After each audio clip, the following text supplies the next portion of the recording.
Hi, good day everyone. We are the Group 3 and today we'll be discussing the law of diminishing marginal returns. Before I proceed, I would just like to introduce to you the reporters for Group 3.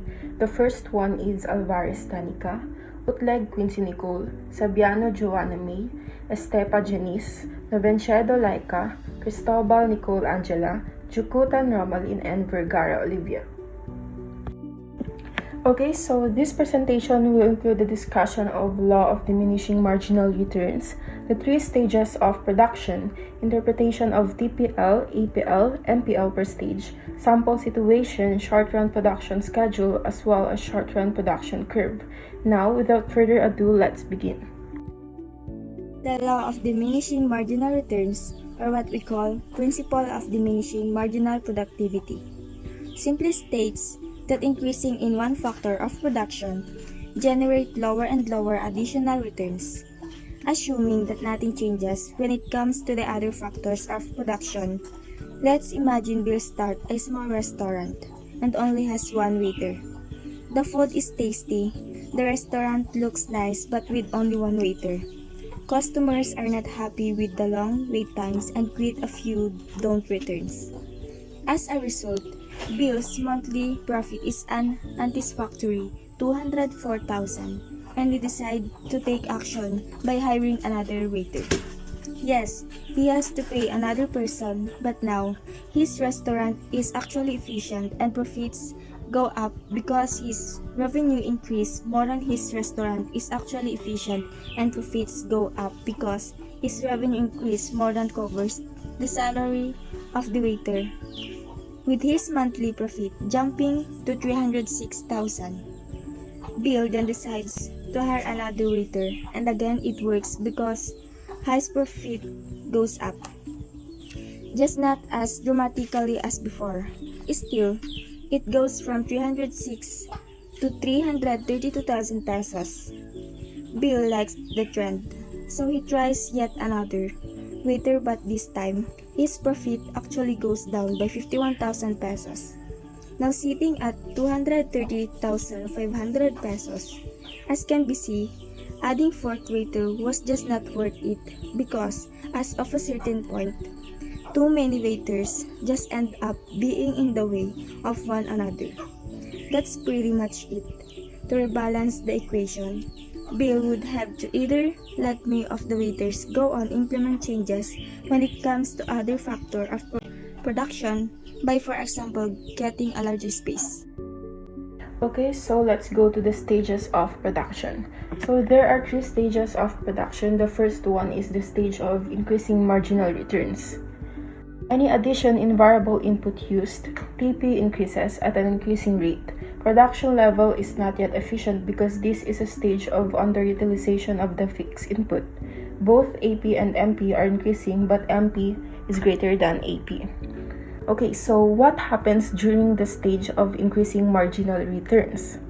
Increasing marginal returns occurs when the addition of a variable input like labor to a fixed input like capital enables the variable input to be more productive.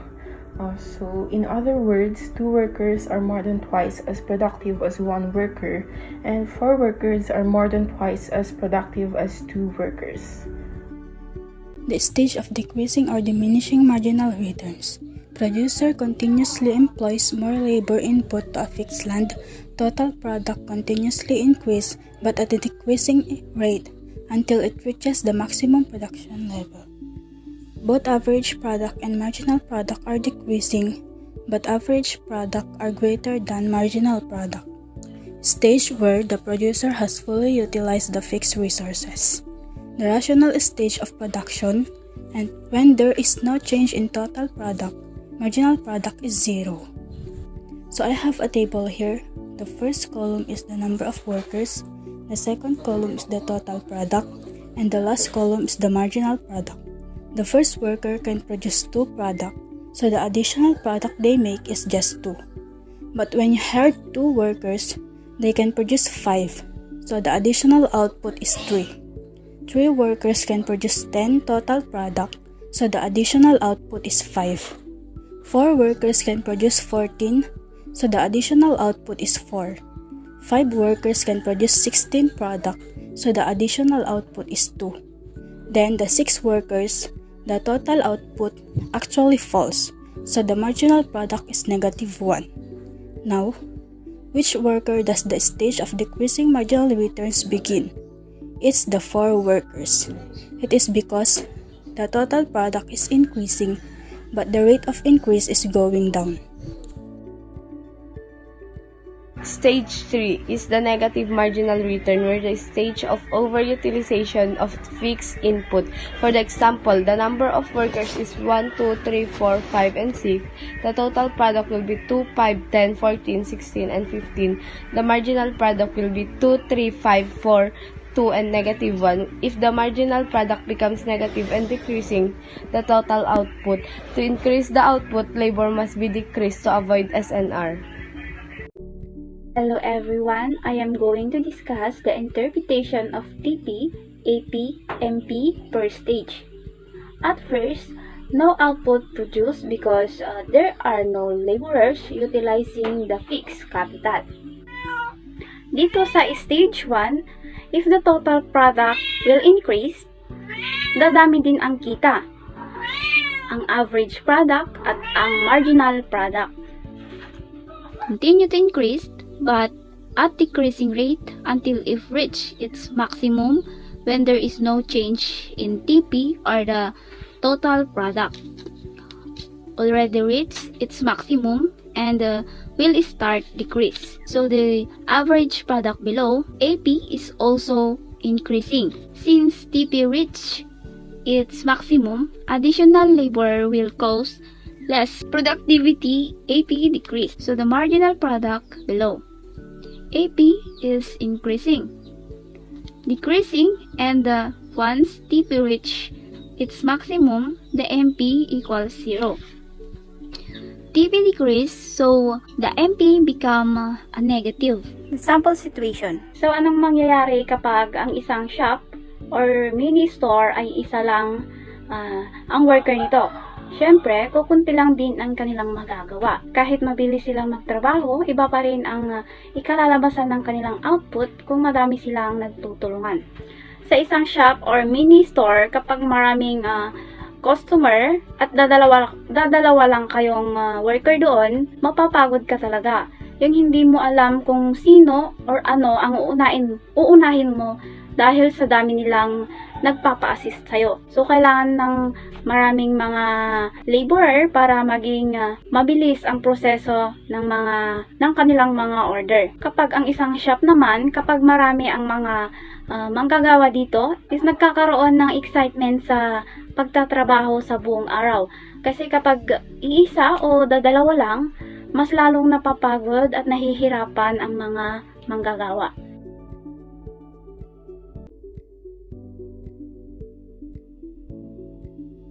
Our next topic is short-run production curve. A short run is a time period in which the quantity of one or more sources is used for production is fixed. We have 3 stages of short-run production are readily seen with the product curves: total product, average product, and marginal product. A set of product curves is presented in the exhibit to the right. TP behavior or total product, upward and downward sloping. Here, no laborer will utilize the input. Total product is simply the output that is produced by all the employed and the workers. Next is MP behavior or marginal product. Increase, decrease, then become negative. Measure the rates of change of the total product.